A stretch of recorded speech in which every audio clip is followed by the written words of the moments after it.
Bienvenue à bord.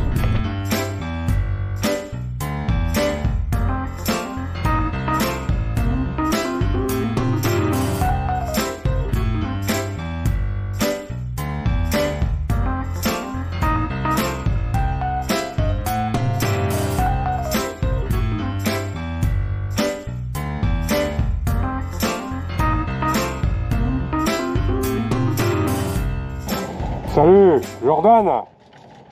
Bonjour. Vous filmez là par contre? Alors pourquoi j'ai la caméra? Pourquoi? Il a pas dit, Christopher. Non. Mais c'est moi qui ai fait les sujets sur la mécanique chez Sillage. D'accord. Christopher était intervenant, D'accord. d'accord.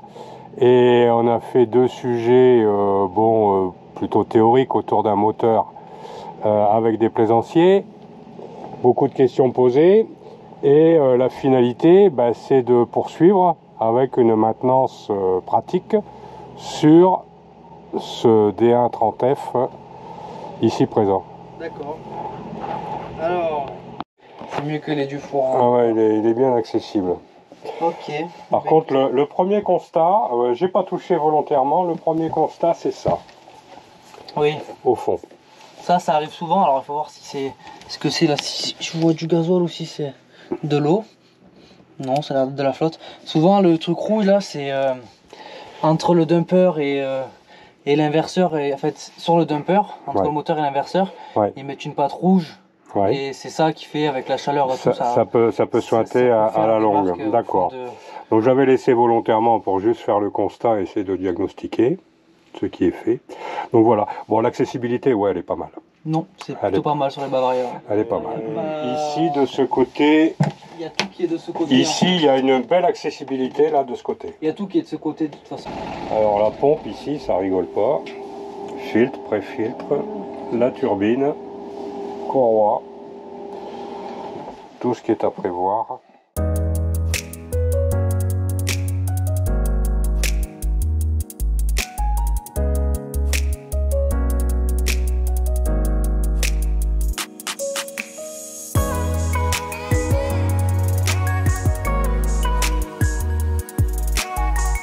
C'est pas mal fait parce que la trappe est bien... L'autre côté c'est MDI plutôt. Hein. Ouais, c'est juste pour... C'est que pour le MDI, l'autre côté qui a la trappe quasiment.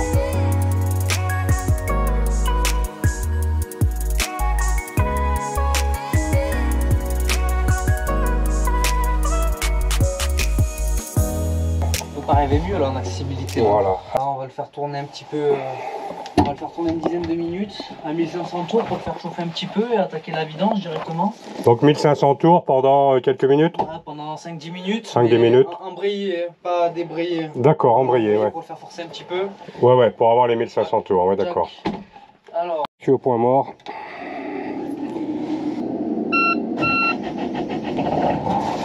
La 22 est bien ouverte. 336 heures et demie. Tac. Alors entre la solution de faire une maintenance à flot ou à sec, bon, il semble judicieux de le faire à flot. C'est plus pratique. Plus pratique. Pour la vidange, après à sec on peut le faire aussi, mais c'est moins pratique pour faire chauffer. C'est quand même plus pratique à flot. Ouais. Et après, une fois qu'on le met à sec, et bien là, après de là, on fait la vidange du Sendrive. Voilà, c'est ce qui est prévu. Le Sendrive, on peut le vidanger par-dessus, mais on n'enlève jamais ce qu'il y a au fond. En plus, toutes les impuretés sont au fond en plus. Ouais, on a prévu le Sendrive aussi ensuite. Ouais.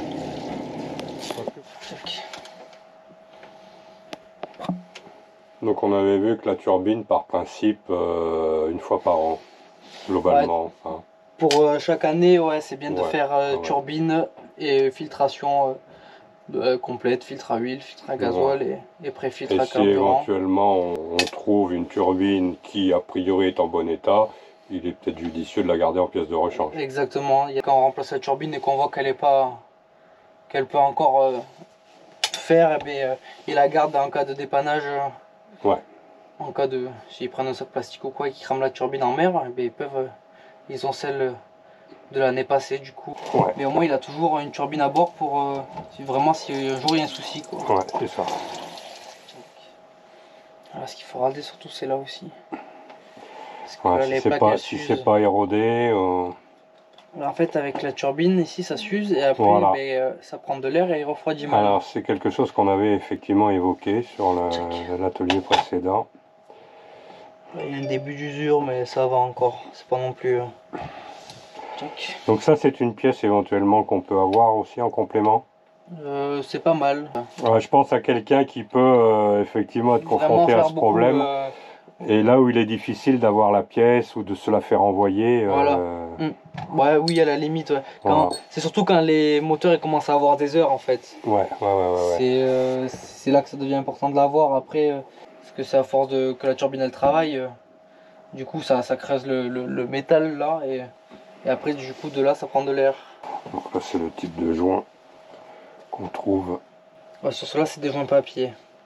Les joints papier. Il y a des modèles avec des joints toriques, mais pas sur cela. Donc au niveau de la turbine, a priori, elle semble pas dégradée particulièrement. Elle semble en bon état.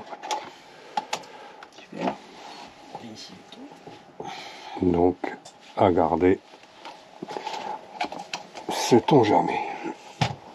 Les joints, il y a deux joints à chaque fois dans les kits turbines, mais il y en a un qu'on... On va dresser un peu la turbine. Ça c'est ce qui est fourni avec, hein, je crois. Oui, c'est fourni dans la boîte de la turbine. Voilà. Surtout pour le premier démarrage de la turbine Voilà. en fait. Pour ses premiers tours. Pour son rodage. C'est pour pas que ça tourne à sec quand, vu qu'on vide la pompe là quand on enlève la turbine. Ouais. On met ça dessus. Voilà. Et après, ça se met tout on seul. l'insère, voilà. Ça se met tout seul. En l'insérant dans le sens des aiguilles d'une montre par rapport à sa rotation. Voilà. Tac. Cela, il n'y a vraiment rien de compliqué à remplacer. Hein. Non, c'est vrai qu'au niveau du circuit d'eau, c'est ce qu'on disait, c'est pas le plus compliqué. Non. Check. À diagnostiquer éventuellement pour intervenir ensuite. Ah oui, s'il y a un problème sur le circuit d'eau, il n'y a pas 50 solutions. Voilà, de toute manière. exactement. Pompe à eau, échangeur bouché, coude d'échappement bouché. Ouais. Si on voit que ça refroidit mal à l'échappement dehors. Ouais.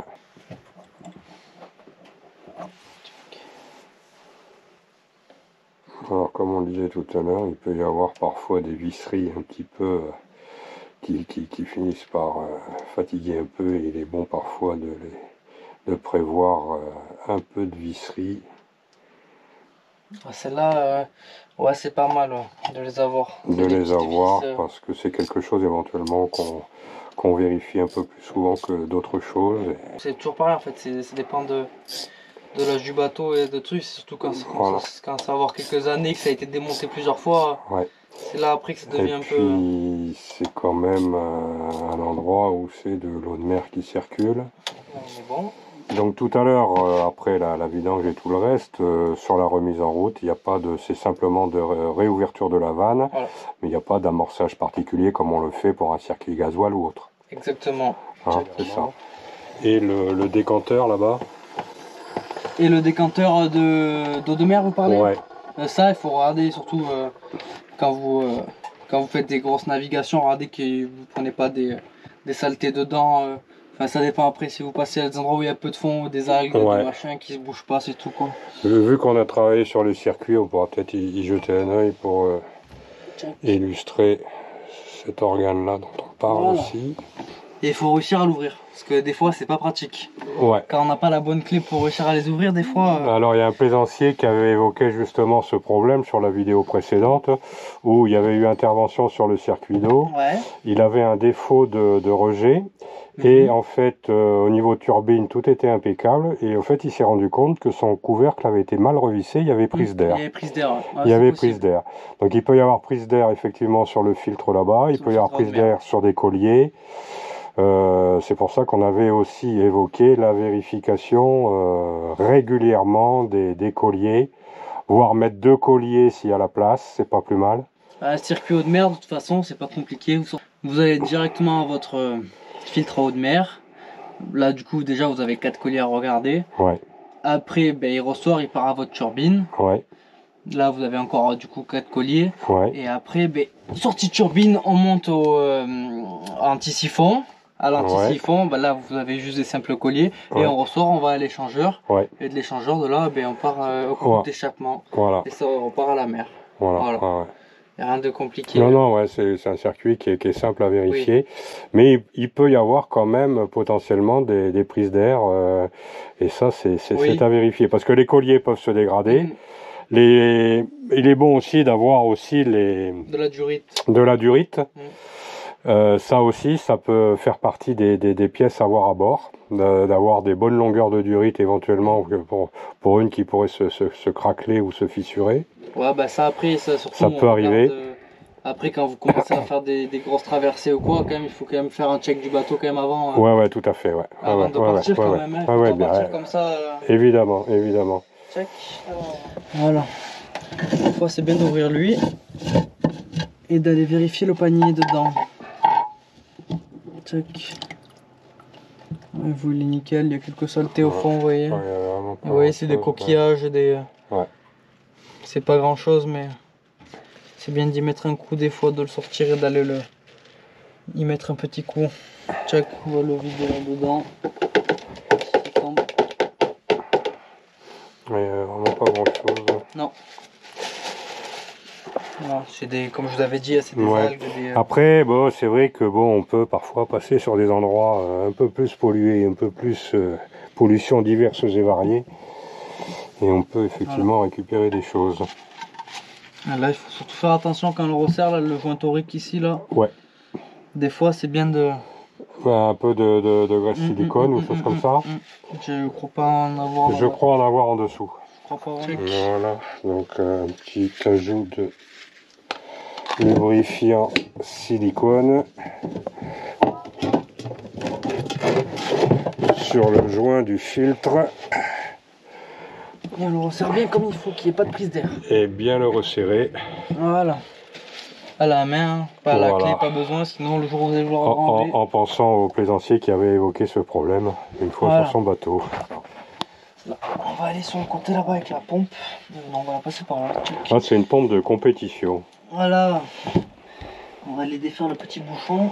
Des fois, c'est pas pratique. Alors, on voit parfois des plaisanciers qui sont tentés de faire la vidange par la jauge. Il y en a, ça dépend en fait de... Non, encore sur les D1, surtout les moteurs récents de Volvo, ils ont tous le petit... la petite... ouais, c'est ce qu'on a vu là-bas. Voilà. C'est juste le bouchon dont on parlait. Ça, c'est un petit peu. Voilà, exactement. Hein, on en avait parlé sur la séquence précédente. Le seul truc, c'est qu'il faut la pompe avec la petite durite qui va bien pour aller dedans. C'est exactement ce que je m'étais dit, parce que les petites seringues qu'on trouve, je suis pas sûr que la durite pénètre dans la... Et souvent, après, on met cela justement. Alors, ces embouts, après, ça dépend lesquels. Les plus fines, ouais. Sur les D1, c'est des petits... la canalisation, elle est vraiment assez petite. Absolument, ouais, j'avais vu ça. C'est vraiment pas pratique des fois. Sur les D2, elle commence à être un peu plus costaud et on commence à rentrer de la durite important, de rentrer de la durite un peu plus grosse et ça va beaucoup mieux. Ouais, là ça va pas rentrer, c'est sûr. Est-ce que j'arrive à rentrer dessus? En fait, il faudrait presque avoir cette pompe avec une durite et qui rentre pile dessus en fait. On va mettre ça là-dessus.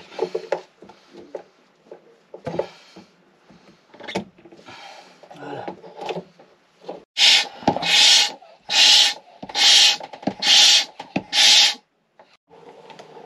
3 litres et demi dedans. Donc, je crois que c'est quelque chose comme ça, oui.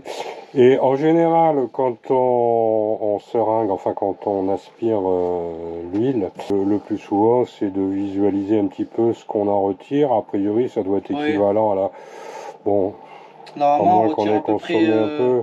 Voilà, elle n'est pas graduée, mais sur les D1 comme ça, c'est 3 litres et demi. Et dans le sail, c'est un peu moins de 3 litres. Ouais. Normalement, au total, D1 sail drive, on est aux alentours des 6 litres et demi normalement. Ouais, parce qu'on avait évoqué le fait qu'il s'agissait de la même huile dans le sail drive. Oui, c'est la même huile. C'est la même huile que l'huile moteur, oui. Hein, on est d'accord. Exactement. Là, pour le filtre à carburant. Tchac.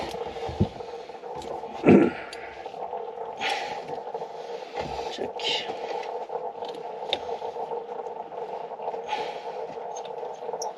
Après, il n'y a rien de particulier pour remplacer le filtre à carburant, Ouais. le filtre à huile. Il faut juste une clé à filtre classique. Et après, ben, ça coule un petit peu, mais ça, il faut pas le choix. On met des chiffons, on met ce qu'il faut. Et dessous.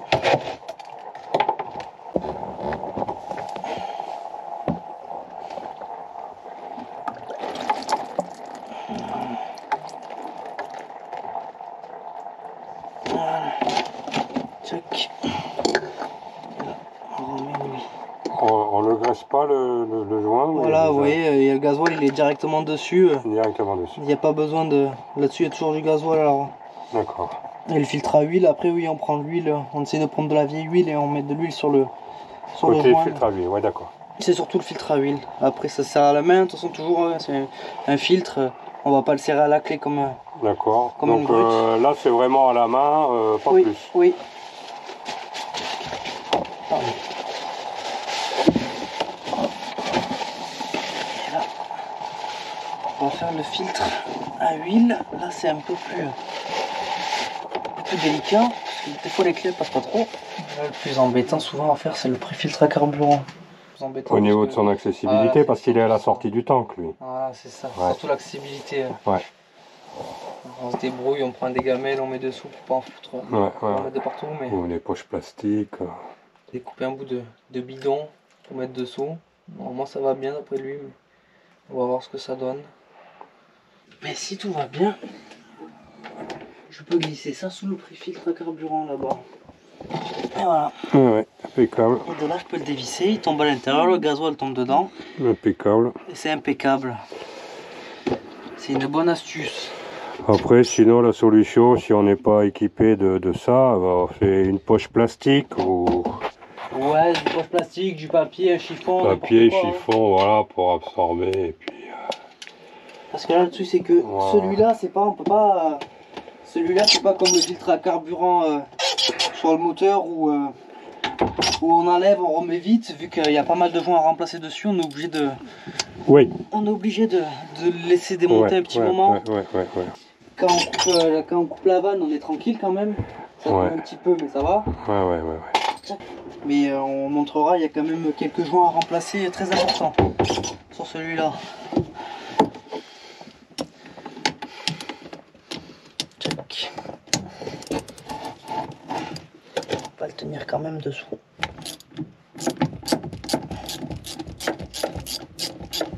Parce que je sais pas si ça, du coup, la journée vous en avez parlé.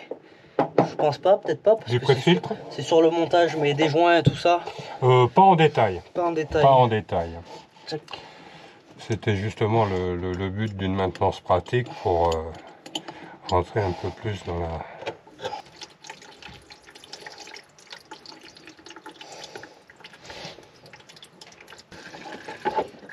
Puis on va l'enlever.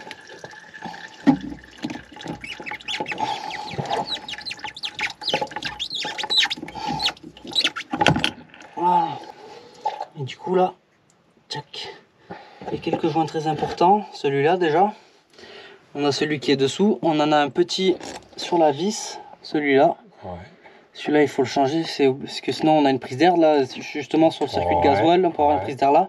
Et on en a un mais ça va être compliqué. Vous pouvez regarder dessous là. On en a un encore justement au niveau de là où le filtre vient s'emboîter. Ouais, il doit y avoir un joint, j'imagine, oui, qui Vous n'arrivez est... sûrement pas à le filmer. Le petit, l'autre dessous. Il y a 4 joints à changer. C'est important parce que si on a une prise d'air, eh ben pareil, le moteur il démarrera pas ou vous n'arriverez pas à purger votre gasoil. Surtout ça, vous n'arriverez pas à purger votre gasoil en fait. Et après, dans le sachet, vous avez les couleurs. Sur les joints, vous avez des couleurs. Ouais. Du coup, c'est pas compliqué, vous pouvez pas vous tromper. Peut-être que celui-là, il a un format qui le différencie bien des autres. Je vais prendre juste une petite boîte derrière vous. Comme ça, je vais vous montrer sur les autres. Tac. Là, on ouvre la boîte, on a le filtre. Ouais. Et après, on a le sachet. Voilà. Vous voyez, celui-là, il a une couleur. Ouais, effectivement. Celui-là, Ouais. si je me trompe pas, c'est celui qui vient après là-bas dessous. En dessous, Qui n'est pas pratique à enlever. Vu son diamètre, ouais. Tchac. Et du coup, celui que je vous dis que vous n'avez pas le filmé, que là on vient emboîter le pré-filtre, c'est celui-là. Ouais, d'accord. Il vient et ça fait une petite gorge au milieu en fait, Ouais, sous la vis en fait. D'accord. Là on vient emboîter le filtre, là on vient emboîter cette partie. Ouais. Et ben il y a ce joint là qu'il faut changer aussi, obligé. Et du coup, tchac, on doit avoir, voilà, il a une couleur bleue. Donc celui-là, voilà, c'est lui. Ouais. Le rouge. Ouais, je pense qu'ils ont des diamètres légèrement différents. Oui. C'est que maintenant il faut prendre un petit tournevis et réussir à enlever tous les joints qu'il y a dessous. Et ça c'est pas facile. Voilà, la vis, le joint il est changé. Et là il faut un petit tournevis, mais vraiment assez petit, pour réussir à aller choper les deux. Ouais.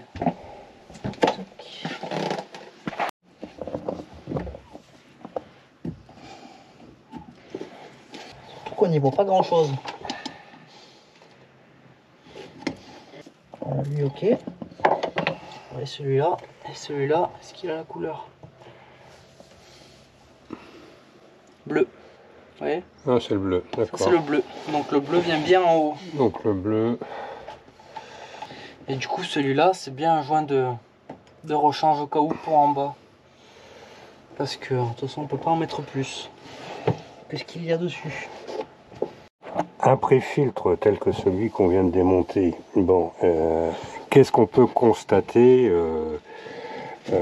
Bon, là ça a l'air propre ce qu'on a ressorti là, ça n'a pas l'air trop... c'est difficile à analyser, mais... Pas souvent sur les voiliers, vu que ça tourne des fois pas souvent, Ouais. il y a souvent des bactéries dans le gasoil. Ouais. Et ça se voit quand on vide le pré-filtre dans un récipient ou quoi, ça se voit. On le voit de suite, ouais. Oui. Parce que là ça a l'air... ça n'a pas l'air... non. Non, ben là il y avait un petit peu de saleté déjà au fond, mais on voit qu'il n'y a pas de... Pas plus, ouais. Et voilà. Et après on remet lui, puis la vis. Puis on est bon pour ça. Et après ça, on refait la purge.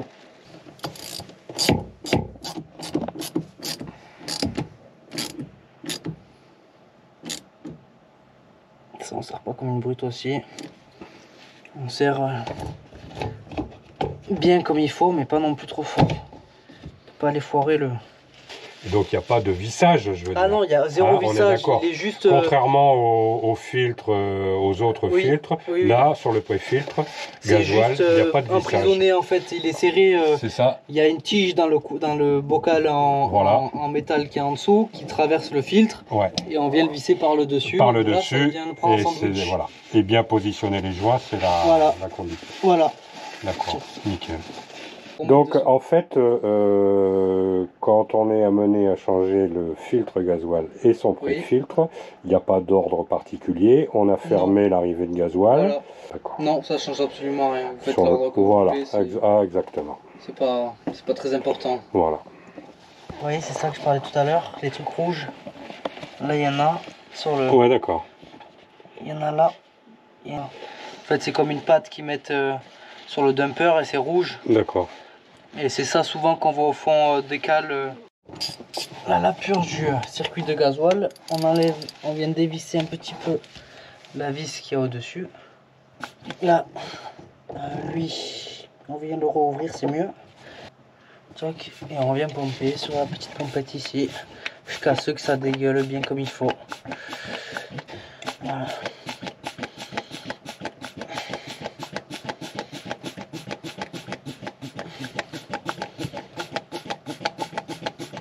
Un peu long des fois, vu que là il y a tout qui est vide, le circuit, le pré-filtre, il faut d'abord rentrer le pré-filtre pour ensuite ça vienne au filtre. Bien sûr. C'est un peu long, mais il y a du volume quand même là-bas. Ça y est, ça arrive. Ça s'entend directement. On prend le papier.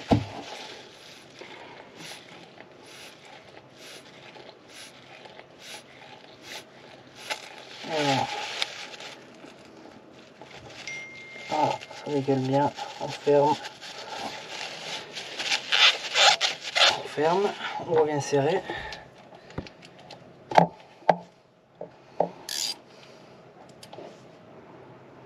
Tac, on va mettre quelques petits couches qu'elles soient un peu dures. Et voilà. Ok. Le gasoil c'est bon. Ok. Celui-là c'est vraiment millimètre par millimètre parce que Ouais. parce qu'il n'y a pas beaucoup de place.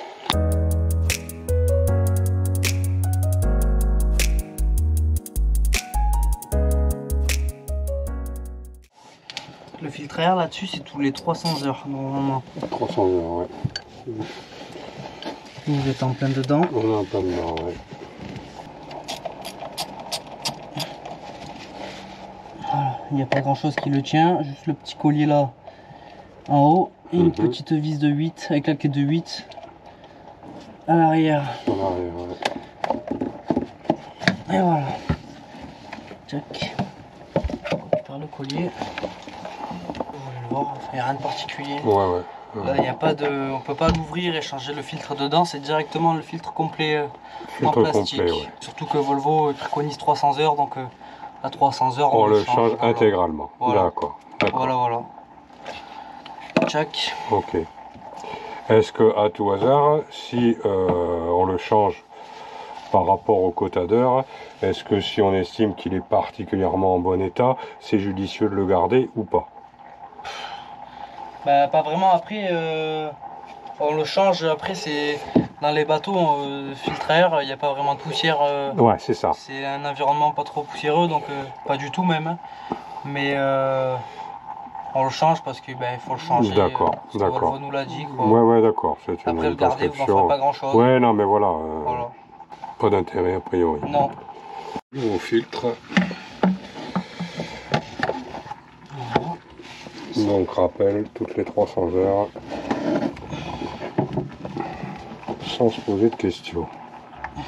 Après, ça, c'est dans l'ordre de la garantie, on va dire. Oui, c'est ça, Et oui. pendant qu'il est garanti, Tout que vous à faites fait. des entretiens, après, Tout à fait. dès qu'il est plus garanti, vous êtes libre de faire ce que vous Tout voulez. à fait.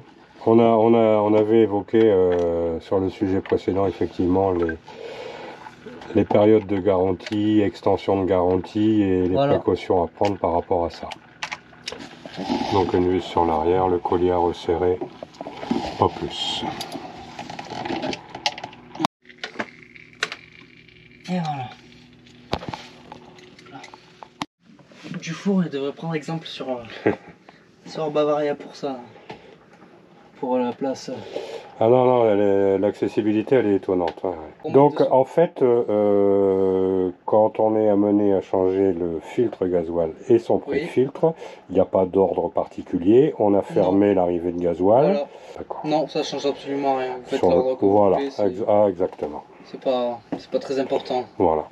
Bon, la courroie, on pourra en toucher un mot, mais bon, on y a déjà regardé. Bon, elle est en état.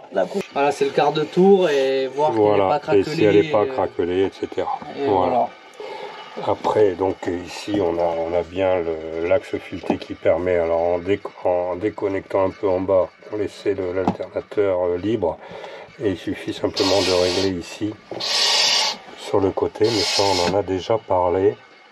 Et donc après, bon bah le refroidissement, ça c'est un niveau qu'on vérifie régulièrement. Maintenant on va remplir le moteur, on va remettre l'huile dans le moteur et redémarrer. Ok. Tchac. Ouais, je vais garder la turbine. Par contre, je me dis aussi souvent, c'est que parfois on a des pièces à bord. Si on les utilise pas, tant mieux, mais bien souvent elles peuvent servir à d'autres. Oui, aussi, oui. Ouais, ça peut aider les... Ah oui. Les collègues qui tombent en panne, les gens que vous croisez sur la route. Si on a tout prévu, en général, on n'en a pas besoin. C'est quand on l'a pas prévu qu'on en a besoin. Exactement. Voilà, hein. Moi, je pars de ce principe. Donc, au niveau de l'huile, sur Volvo, ce qui est préconisé... c'est 15-40. 15-40, hein. La 15-40, ouais, on l'avait évoqué. Et du coup, il y va 3 litres. 3 litres et demi. Tire une première fois la jauge. Tchac. On va l'essuyer.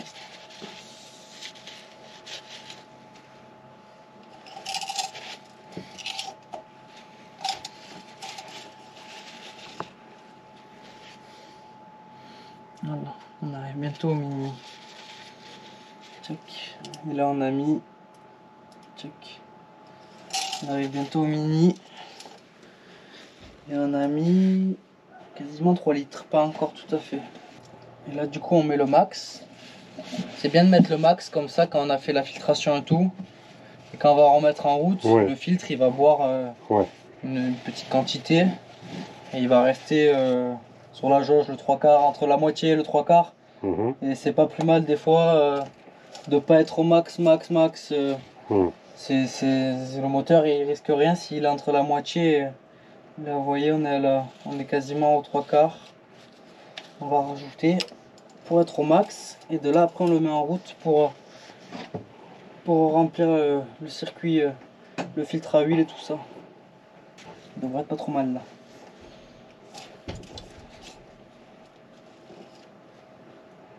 Ouais. On est bien. On est sur 3,5, c'est ça? Ouais.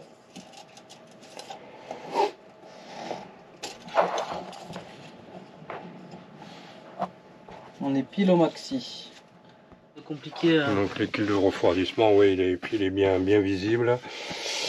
Vérifier sa couleur aussi, on l'avait évoqué.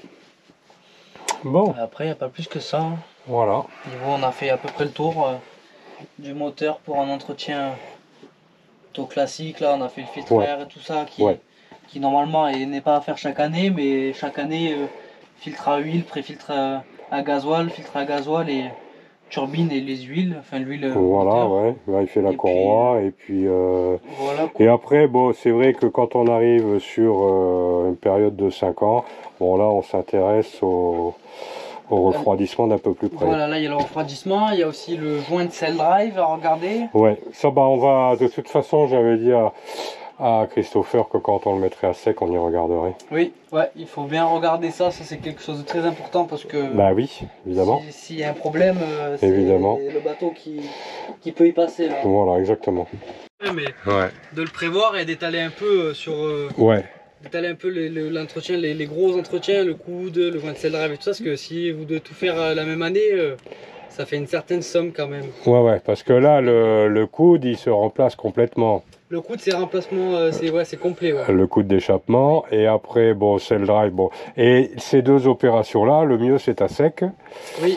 Le coude pas obligatoirement. Le coude pas obligatoirement mais pour mais pour cell drive à sec. Cell drive pas le choix.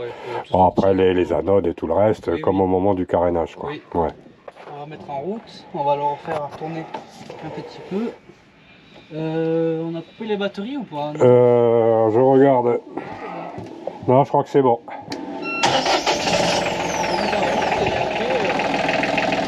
On est en route et après on recoupe. Une vérification un peu de ce qui se passe à l'intérieur. On check le niveau d'huile et puis voilà. Là on check qu'il n'y ait pas des fuites. Déjà il a bien démarré. Purge nickel. Du petit gasoil.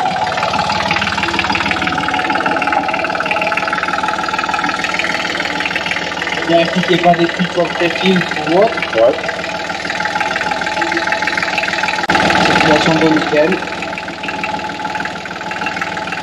Et voilà. Non. On sent qu'il est content là. Elle a bien aimé là. Ah ouais. Et comme moi quand je sors de chez le coiffeur, je suis content. On s'est occupé de moi et... Ça ronronne. Donc là on tourne un peu et après il reste à checker le niveau d'huile par la jauge éventuellement et puis après on est tout bon. Bon, on est d'accord qu'au niveau du liquide de refroidissement, là ici on le vérifie quand il est au repos, quand le moteur tourne, parce que forcément il y a une circulation. Là la circulation et le retour. Quand on l'arrête, il remonte au maxi. Le maxi il remonte à son. Le maxi il est au niveau. Il est à ce niveau-là, là ici. Là on a vu tout à l'heure que quand il était à l'arrêt, il était bien au maxi. C'est comme là. Quand on remet en rouge, on vérifie qu'il n'y a pas de fuite d'eau au niveau de la pompe à eau. Ouais. Surtout, et puis voilà.